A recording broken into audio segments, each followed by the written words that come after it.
विचित्र लोग हैं, कितनी सोची समझी। कभी कभी बातें होती हैं तो हवस के पुजारी, हवस का मौलवी नहीं कभी सुना होगा आपने, पुजारी जरूर होता है।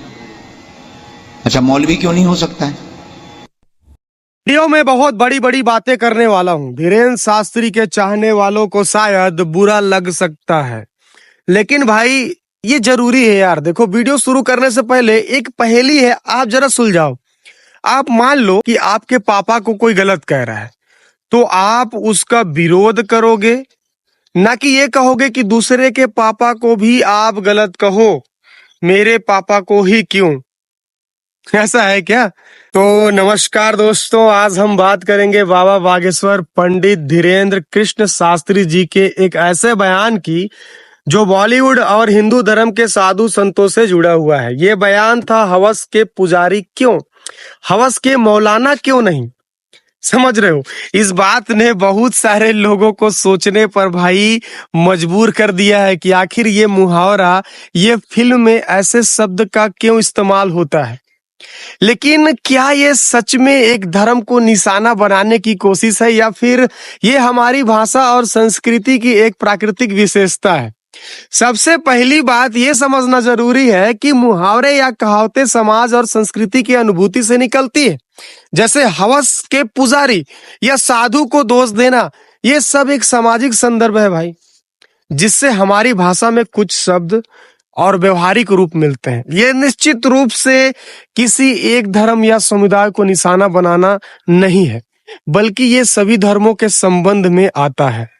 लेकिन आपको संबंध बनाना ही कहाँ है, संबंध बिगाड़ना है। जैसे कुछ दिन पहले आपके खुद के भाई, अपने भाई के न्यूज आया भाई, 2 मिनट में आ रहा है, घर में कल मारा है और क्या पैसे मारा, क्या हुआ? 22 सालीग्राम गर्ग ने घर में घुस के हमारी माँ, बहन और भांजी के साथ मारपीट की है। के बाद बागेश्वर महाराज की पहली प्रतिक्रिया सामने आ चुकी है। बागेश्वर महाराज ने इस मामले से पल्ला झाड़ते हुए बड़ा बयान दिया है। न्यूज आया था जिसमें पड़ोसी में मारपीट, गाली गलौज कर दिया उसने। पता है ऐसा क्यों करता है वो? क्योंकि बड़ा भाई ही झगड़ा पैदा करने वाला भड़काऊ बात करता है सोशल मीडिया में। जैसे ये मुहावरे को लेकर लोगों को तोड़ने का काम करने वाला बयान चल रहा है। इसी वजह से आपका भाई भी चीजें करता है, आपसे ही उसे प्रेरणा मिलती है, ताकत मिलती है। और ये कहना कि सिर्फ हिंदू धर्म को ही बॉलीवुड में निशाना बनाया जाता है, ये एक तरह से भाषा और कला की आजादी को कमजोर करने जैसा है। समझ रहे हो? बॉलीवुड एक सृजन और कला का माध्यम है जिसमें सभी धर्मों, समुदायों और व्यक्तियों को प्रस्तुत किया जाता है, कभी अच्छे रूप में तो कभी बुरे रूप में। जैसे मौलवी हो, पादरी हो या साधु हो, सभी को कभी न कभी खराब रूप में भी दिखाया जाता है। आप लोग देखे होंगे कि कई मूवीज में मुसलमानों को आतंकवादी दिखाया जाता है। इसका मतलब ये थोड़ी है कि पूरा मुस्लिम कौम ही आतंकवादी हो गया भाई। आपको जानकारी के लिए बता दूं कि भाई देश की आजादी में सबसे ज्यादा बलिदान अगर किसी ने दिया है तो मुस्लिम लोगों ने दिया है। आप इंडिया गेट पर जाकर देख लो, लिखा हुआ है साफ साफ। क्या आपने कभी सोचा है कि ये बस एक सामयिक रूप है? क्योंकि हमारी कहानियां, चाहे वो धार्मिक हो या सामाजिक हो, सब कुछ अच्छे और बुरे दोनों पहलुओं को दर्शाती है। हम ये क्यों नहीं सोच सकते कि बॉलीवुड का मकसद धर्मों को बांटना नहीं, बल्कि समाज के हर एक पहलू को सामने लाना है। कुछ चीजें हैं बॉलीवुड के अंदर, ऐसा नहीं है कि मैं तारीफ ही करे जा रहा हूं, लेकिन समय के साथ बदल रहा है वो। लेकिन बाबा जी, आप बांटने और तोड़ने का काम करते हैं। कुछ दिन पहले एक बयान भड़काऊ वाला आपने दिया था सोशल मीडिया में।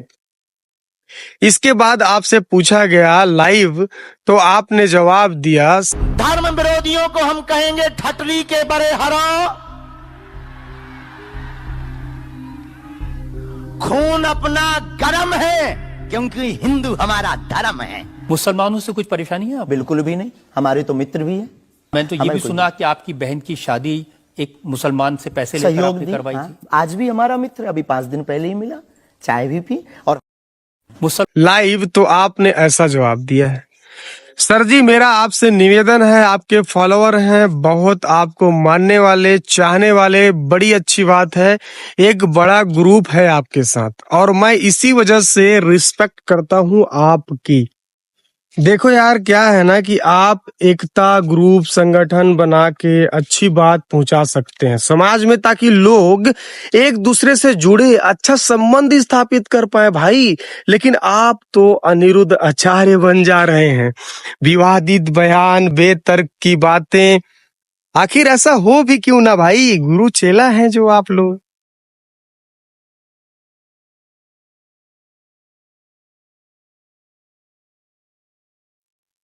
देखो, और इसी संदर्भ में हम देखते हैं कि कला और भाषा का सही प्रयोग हमेशा एक प्रश्न खड़ा करता है, क्या हम इन मुहावरों और कहानियों को एक पक्ष में देखें या उन्हें समझने की कोशिश करें कि ये व्यापक दृष्टि से समाज को समझाने का एक तरीका है। समझ रहे हैं?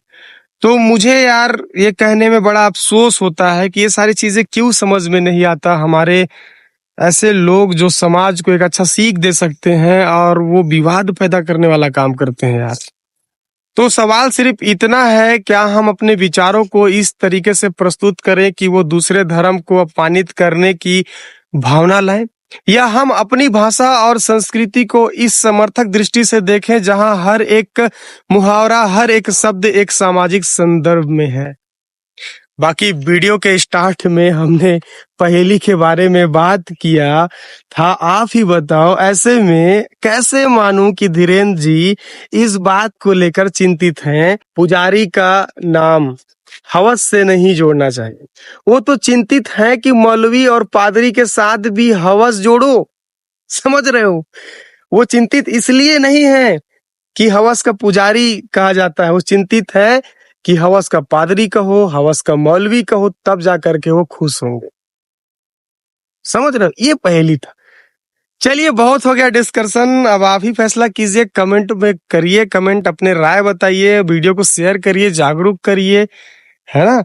और धीरेन्द्र शास्त्री जी, मेरा आपको हर्ट करने का कोई मकसद नहीं है। मैं चाहता हूं आपका एक बहुत बड़ा संगठन, ग्रुप है आपके साथ, आप एक अच्छा संदेश समाज को दीजिए और जोड़ने का काम करिए, तोड़ने का नहीं। बाकी फिर मिलते हैं next time, next interesting talking लेकर के। तब तक के लिए जय हिंद, जय Bharat, all the best. Thank you so much for watching. Like, share and subscribe करके जाना भाई। मिलते हैं नेक्स्ट टाइम, नेक्स्ट बहुत ही इंटरेस्टिंग टॉपिक लेकर।